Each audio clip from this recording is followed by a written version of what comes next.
Avoir une bonne communication. Il est important de savoir bien communiquer dans la vie. Une bonne communication requiert une grande sagesse ainsi qu'une grande prudence. Avoir la capacité de bien communiquer est une compétence utile au quotidien, dans le travail, entre amis, dans la famille ou dans un couple. Face à cela, il est important d'apprendre à développer son sens de la communication. Découvrez comment faire pour avoir une bonne communication. Écoutez.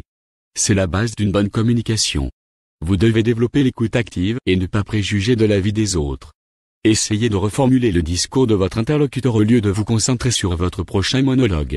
Veillez à ne pas confondre écoute et complaisance et n'hésitez pas à exprimer votre désaccord sur certains points.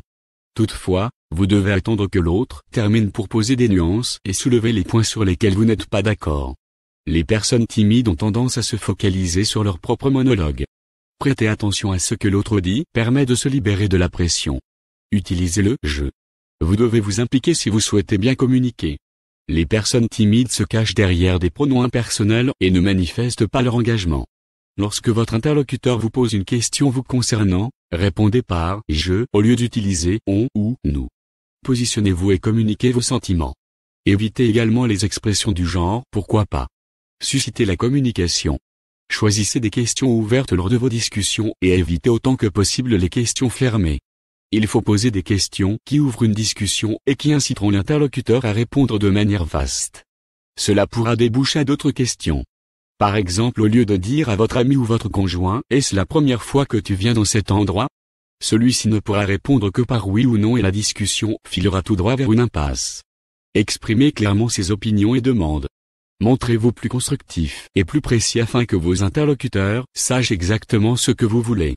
Par exemple, lorsqu'une réunion démarre tardivement au bureau et que vous souhaitez dénoncer cela, ne dites pas « on perd beaucoup de temps à ces réunions ». Prenez une position plus claire et dites « c'est la énième fois que la réunion démarre 30 minutes après et les discussions peu consistantes n'ont pas de sens, cela me dérange car j'ai beaucoup de travail et ces retards me font perdre beaucoup de temps ». Se réconcilier avec le silence. Il n'est pas dit que vos discussions ne doivent pas avoir de blanc. Ne pensez pas que vous devez tout le temps avoir quelque chose d'intéressant à dire. Cela risque de devenir assommant à la longue.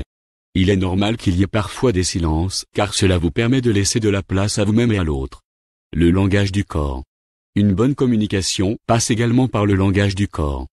Votre interlocuteur sera très sensible à votre position corporelle, vos mimiques, vos mouvements, etc.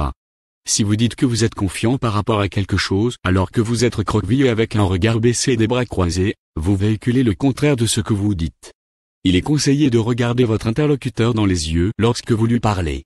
Le sourire est aussi un allié de taille, sans compter les gestes de vos mains. Cultivez la familiarité et les messages positifs. Soyez léger et cultivez la convivialité. Donnez de l'importance aux discussions banales et soyez disponible.